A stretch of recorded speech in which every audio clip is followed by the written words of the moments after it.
12ஆம் வகுப்பு பொதுத் தேர்வு முடிவுகளை வெளியிட்டது அரசு தேர்வுகள் இயக்கம். இதுகுறித்த முழு விவரங்களை செய்தியாளர் ராஜகுமரன் வழங்க கேட்கலாம். ராஜகுமரன், விவரங்களை பதிவு பண்ணலாம்.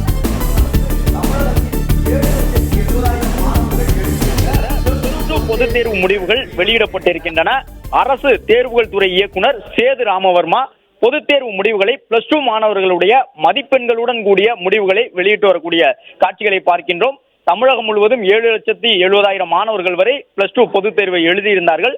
அவர்களுக்கான தேர்வு முடிவுகள் வெளியிடப்பட்டிருக்கின்றன. 2 இணையதளங்கள் மூலமாகவும் மாணவர்கள் தேர்வு எழுதும் பொழுது பதிவு செய்திருந்த தொலைபேசி எண்ணுக்கும் தற்பொழுது குறுஞ்செய்தி வாயிலாக தமிழகம் முழுவதும் இருக்கக்கூடிய அனைத்து மாணவர்களுக்கும் தேர்வு முடிவுகள் அனுப்பப்பட்டிருக்கின்றன. தமிழகத்தை பொறுத்தவரை 7,70,000 மாணவர்கள் மார்ச் மாதத்தில் +2 பொதுத் தேர்வை எழுதியிருந்தார்கள். அது மட்டுமல்லாமல் அவர்களுக்கான அந்த 80க்கும் மேற்பட்ட இடங்களில் ஏப்ரல் மாதத்தில் அந்த இது திருத்தப்பட்டு மதிப்பெண்கள் எல்லாம் வழங்கப்பட்டிருந்தன. அந்த பொதுத் தேர்வு முடிவுகள் 12ஆம் வகுப்பு மாணவர்களுக்கான பொதுத் தேர்வு முடிவுகள் தற்போது வெளியிடப்பட்டிருக்கின்றன. தேர்தல் நடத்தை விதிகள் அமலில் இருப்பதன் காரணமாக துறை சார்ந்த அமைச்சர்கள் அல்லாமல் தேர்வுத்துறை அதிகாரிகள் இணைந்து தற்போது இந்த தேர்வு முடிவுகளை வெளியிட்டிருக்கின்றார்கள்.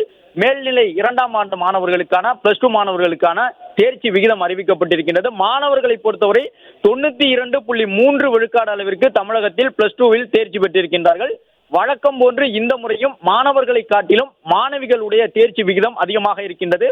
மாணவர்கள் 92.3 என்ற அளவில் தேர்ச்சி பெற்றுள்ள நிலையில் +2 பொதுத் தேர்வில் தமிழகத்தில் மாணவிகளுடைய தேர்ச்சி விகிதம் 96.44 விழுக்காடாக இருக்கின்றது. 3ஆம் பாலினத்தை சார்ந்த மாணவர்கள் ஒரு தேர்வர் மட்டுமே இருந்தார், அவர் தேர்ச்சி பெற்றிருக்கின்றார். அதே நேரம் ஒட்டுமொத்தமாக தேர்வு எழுதிய மாணவர்களுடைய தேர்ச்சி விழுக்காட்டை பொறுத்தவரை தமிழகத்தில் +2 பொதுத் தேர்வில் 94.56 விழுக்காடு அளவிற்கு மாணவர்கள் தேர்ச்சி பெற்றிருக்கின்றார்கள். தற்போது 94.56 அளவிற்கு மாணவர்கள் தேர்ச்சி பெற்றதற்கான அதிகாரப்பூர்வ விவரங்கள் வெளியிடப்பட்டிருக்கின்றன. ஆண் மாணவர்களுடைய தேர்ச்சி விகிதம் 92.37 விழுக்காடாக இருக்கின்றது. மாணவிகளுடைய தேர்ச்சி விகிதம் ஒவ்வொரு ஆண்டும் மாணவர்களை காட்டிலும் மாணவிகளுடைய தேர்ச்சி விகிதம் அதிகமாக இருக்கும்.